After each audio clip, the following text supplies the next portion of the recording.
পরিবার নিয়ে আসবো ইনশাআল্লাহ ইনশাআল্লাহ দেখা হবে পরিবার নিয়ে দেখা হবে কেউ গার্ডেনের চূড়ায় 2035 ইনশাআল্লাহ। আল্লাহ এটা কি বলে 2035 2035 সালে নিয়ে আসবো কেউ। হ্যালো, আসসালামু আলাইকুম। পথের মুসাফির চ্যানেলে আপনাদের সকলকে স্বাগতম।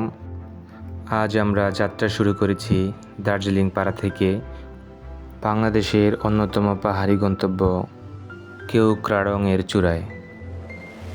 এই পাহাড়ি পথ এতই সুন্দর যে আমি সত্যি এই পথের প্রেমে পড়ে গেছি। আঁকাবাঁকা পাহাড়ি পথ, সবুজের সমারোহ আর প্রকৃতির এক অপার সৌন্দর্য ঘেরা পাহাড়ি জনপদ। প্রতিটি বাঁকে বাঁকে বদলে যাচ্ছে পাহাড়ের রং, চারপাশের দৃশ্য।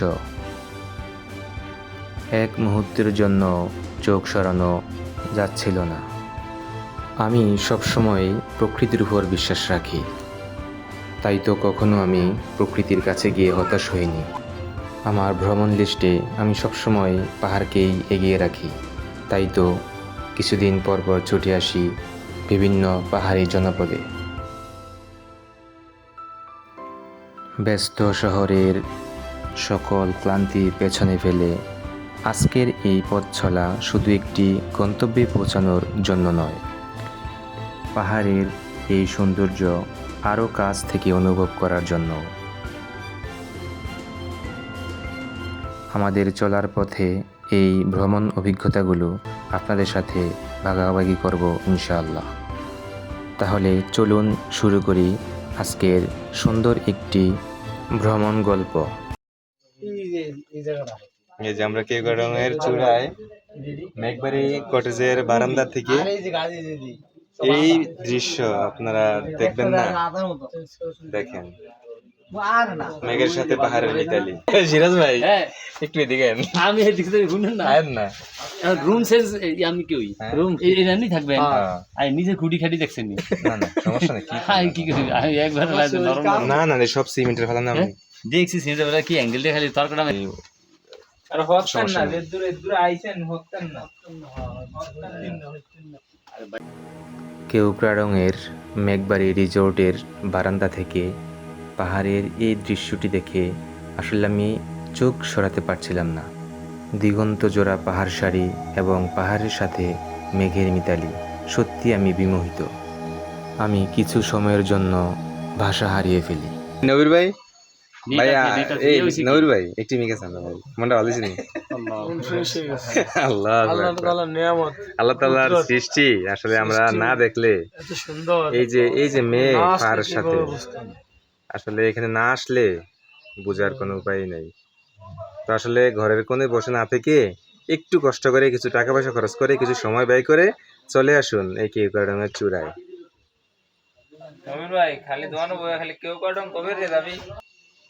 আমি একটু রেস্ট করেন, তারপর আমরা আসর নামাজ পড়ে আমরা পুরোটা দর্শন করে আসবো নাকি? ওই যে এইটা তো অনেক বড় দেখা যায়, এটার মধ্যে দেখা তো যায়। ঠিক আছে, আপনার হাতে যদি সময় থাকে আপনি বের হয়ে যান, আপনার আশেপাশে যতটুকু আপনার সামর্থ্যে কুলায়। এক সময় এমন হবে আপনার অনেক টাকা পয়সা আছে, কিন্তু প্রকৃতি দেখার মতো সময় আপনার হবে না।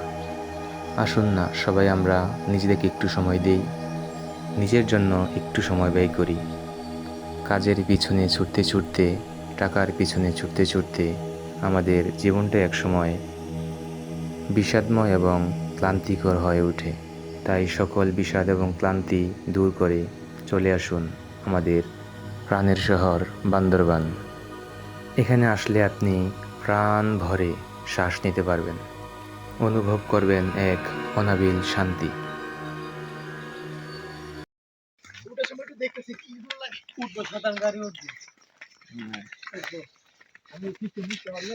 হ্যালো, কি অবস্থা গাইস? কি অবস্থা, কেমন আছেন? আমরা এখন জগিংয়ে আছি। জগিং আছেন? আব্দুর রহমান ভাই, আপনার অনুভূতি কি বলেন? অনুভূতি শুধু দেখার মধ্যে, এখানে ব্যক্ত করার মতো কোনো ভাষা নাই। আসলে সঠিক কথা। মাহমুদ স্যারের সাথে আমরা ঘুরতে এসেছি বান্দরবান। গয়া লাগু করছে দেখছেন? আরে একটু সামনে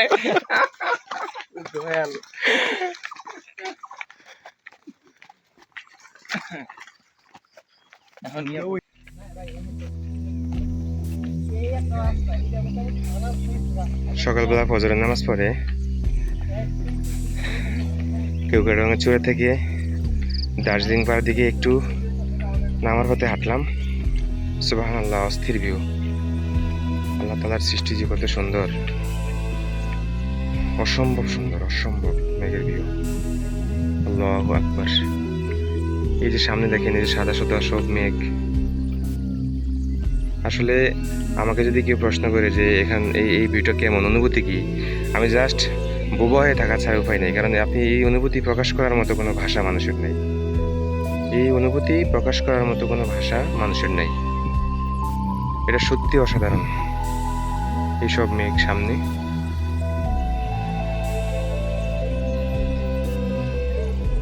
সুবহানাল্লাহ। পাহাড় বে উঠো,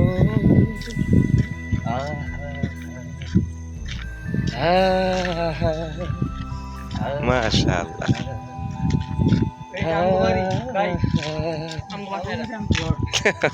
আলহামদুলিল্লাহ, শুকরিয়া। বাংলাদেশে ব্রিটিশরা ঠকে গেছে।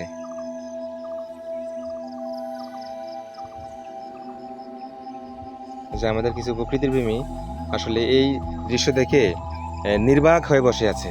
মানে আসলে বলার কোনো ভাষা নাই, যে অনুভূতি প্রকাশ করার মতো কোনো ভাষাই নাই। কারণ কবি তো দুই একটা চরণ প্রকৃতির প্রেমে মগ্ন হয়ে লেখে, কিন্তু আসলে আমরা এই প্রকৃতির প্রেমে মগ্ন হয়ে যে দুই একটা চরণ মুখ দিয়ে আসবে সেই সুযোগ আসলে নাই। আমরা নির্বাক হয়ে গেলাম, হতভম্ব হয়ে গেলাম। এই আসলে আপনারা যারা এখানে আসেন নাই তারা অসম্ভব রকমের মিস করছেন। তো এখানে আসবেন, জীবন আসলে এখানেই, জীবন সুন্দর। সুবহানাল্লাহ, আলহামদুলিল্লাহ। আল্লাহ তাআলার সৃষ্টি।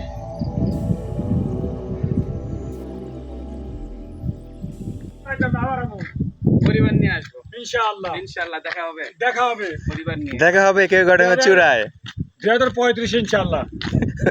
আল্লাহ, এটা কি বলে? 2035 সালে উনি আসবো কেওগাড়াঙ্গা। এটা সম্ভব না তো আমার, কারণ সব আল্লাহ তাআলা জানে। পাহাড়ি নাম না জানা কিছু ফুল, সুবহানাল্লাহ, সুন্দর। আসলে পাহাড়ে আসলে পাহাড়টা হচ্ছে একটা সৌন্দর্যের খনি। এখানে কত রকমের সৌন্দর্য লুকায়িত থাকে, সুবহানাল্লাহ। এই যে পাহাড়ি কলা, অসংখ্য পাহাড়ি কলা গাছ, এবং প্রত্যেকটার মধ্যে প্রায় অধিকাংশ গাছের মধ্যে এই যে কলা। এখানে কলা খুব সস্তা, 5 টাকা হালি। আর আমাদের এলাকাতে যেগুলো যায় তাহলে হবে 60 টাকা হালি।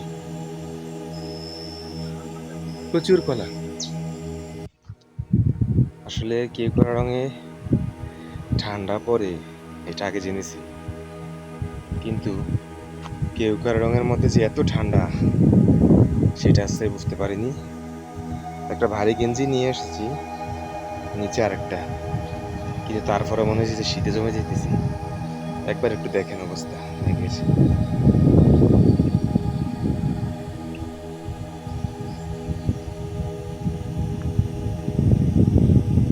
আমাদের কটেজ, আর এ হচ্ছে টেলিটকের একটি টাওয়ার। এখানে যাদের টেলিটকের সিম আছে তারা নেটওয়ার্ক পায়।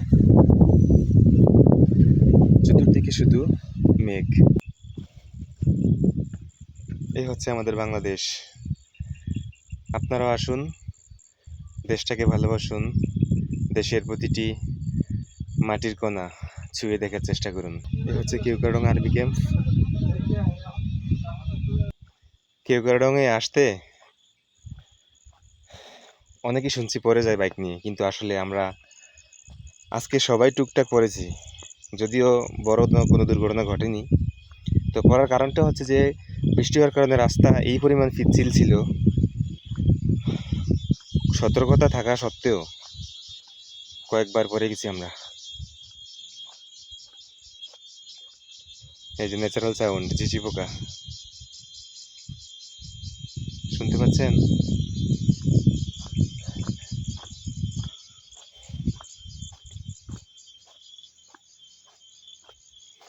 আর এই জায়গাটি এতই পরিষ্কার যে কোথাও একটি চিপসের প্যাকেট পর্যন্ত দেখা যায় না। তো আসলে আমরা যারা আসব, আমরা এই সমস্ত প্রাকৃতিক সৌন্দর্য এলাকা নোংরা করব না।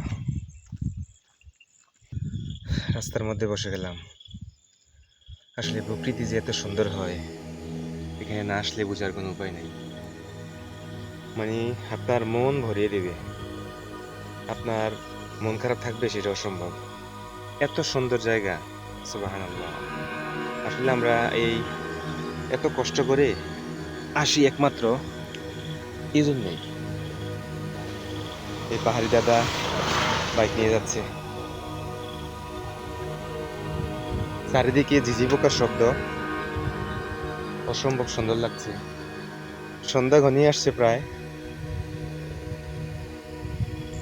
আসলে আমি হাঁটতে হাঁটতে অনেক দূর চলে আসছি, কেউ নাই, পুরো একদম শুনশান পরিবেশ, নীরব। আর যাওয়া ঠিক হচ্ছে না, একটু ভয় ভয়ও কাজ করছে ভিতরে। ঝিঝি পোকার শব্দ।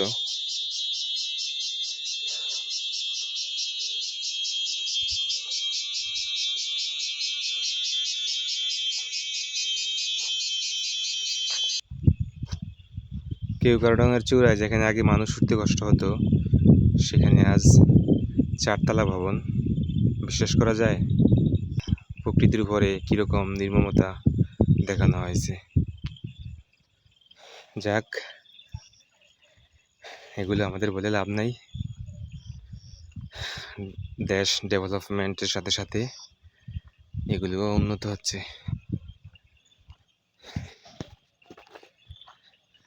তবে একসময় এরকম হতে পারে এখানে বহুতল ভবনও হবে। তো সেটা হওয়ার আগে এই যতটুকু প্রাকৃতিক পরিবেশ আছে এখনো, সেটা দেখে গেলাম এবং এই পরিবেশের সাক্ষী হলাম। আলহামদুলিল্লাহ।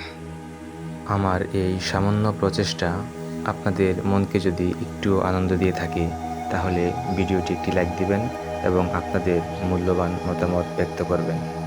অবশেষে চ্যানেলটি সাবস্ক্রাইব করার অনুরোধ রইল। ভালো থাকবেন সবাই, ভালো রাখবেন আপনার কাছের মানুষগুলোকে, পরিচ্ছন্ন রাখবেন আপনার আশেপাশের পরিবেশ। আল্লাহ হাফেজ।